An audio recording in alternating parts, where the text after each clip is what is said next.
नमस्कार. आपल्या सर्वांना कल्पना आहे की धाराशिव शहरामध्ये नगरोत्थान या शासकीय योजनेच्या माध्यमातून निधी उपलब्ध करून देण्यासाठी आपण प्रयत्न करत होतो.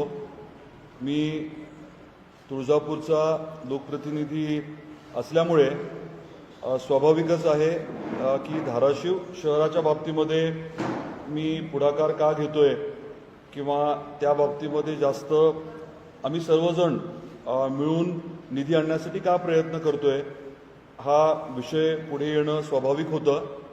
साधारण 2023मध्ये जेव्हा तुळजापूर आणि नळदुर्गला नगरोत्थानचा निधी मिळाला तेव्हा आम्ही ठरवलं होतं की धाराशिवसाठी आपल्या जिल्ह्याच्या शहरासाठी आपण खास बाब म्हणून निधी उपलब्ध करून घ्यायचा.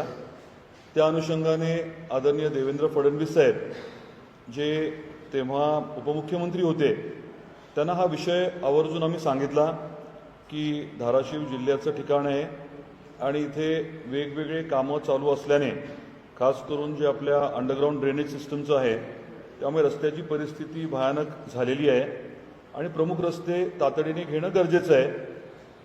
हे ऐकून घेतल्यानंतर त्यांनी आम्हाला शब्द दिला होता की बिलकुल या बाबतीत आपण पुढे जाऊ.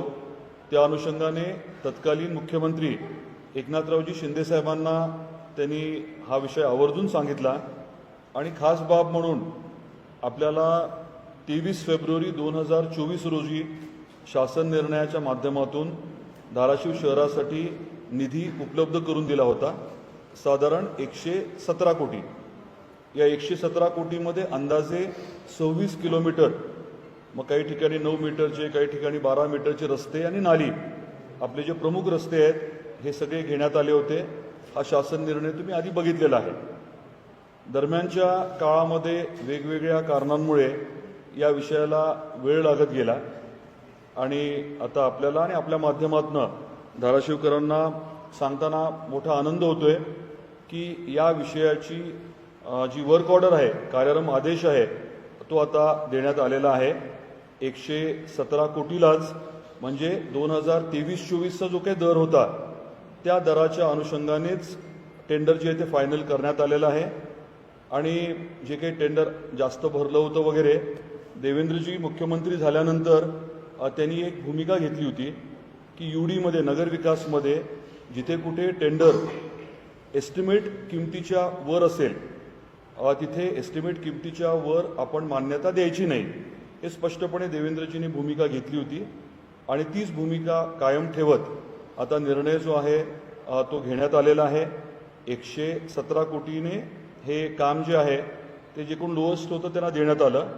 आणि महत्त्वाचं म्हणजे काही लोकांचं म्हणणं होतं की रिटेंडर करा, आत्ताच्या ह्याने करा. आत्ताच्या ह्याने जर करायला गेलो असतो आपण तर 50-50 कोटीपेक्षा जास्त लागले असते. त्यामुळे एक्झॅक्ट किती पैसे आपले वाचले याच्या बाबतीमध्ये अधिकृत व्हाईट पेपर जो आहे तो निश्चितपणे निघेल, तुमच्यापर्यंत येईल नक्की. पण मोठी रक्कम आपल्या सरकारची, शहरवासियांची आणि पर्यायाने जनतेची वाचलेली आहे. आणि सगळ्यात महत्त्वाचं म्हणजे आपल्याला काम जे आहे ते तातडीने आता हाती घेता येईल. साधारण 26 किलोमीटर म्हणत असताना आपल्याला कल्पना असेल की रस्त्यांची यादी जी आहे ती जवळजवळ 59 रस्ते आहेत. 59 रस्ते, 26 किलोमीटर आणि 117 कोटी रुपये. तर हे खूप दिवस प्रलंबित राहिलेला विषय जो आहे तो मार्गी लावल्याबद्दल आदरणीय देवेंद्रजी फडणवीस साहेब, आपले मुख्यमंत्री महोदय, त्यांचे मनापासून मी आभार व्यक्त करतो. एकनाथरावजी शिंदे साहेब जे आपले उपमुख्यमंत्री आहेत, या खात्याचे मंत्री आहेत, त्यांचे मनापासून आभार व्यक्त करतो.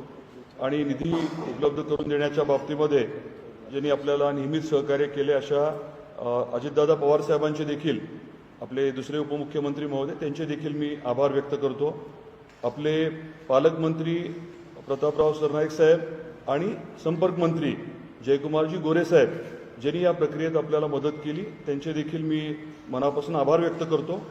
लवकरात लवकर काम सुरू व्हावं, दर्जेदार काम व्हावं आणि आपल्या अंडरग्राऊंड ड्रेनेज सिस्टमचं काम जिथलं पूर्ण झालं आहे, जिथे पाईपलाईनचं काम पूर्ण झालं आहे, अशा ठिकाणी प्राधान्याने रस्ते तातडीने घेणं असं अपेक्षित आहे. त्याचं योग्य नियोजन करून लवकरात लवकर काम सुरू होईल याच्याकडे आमचं देखील बारीक लक्ष राहील.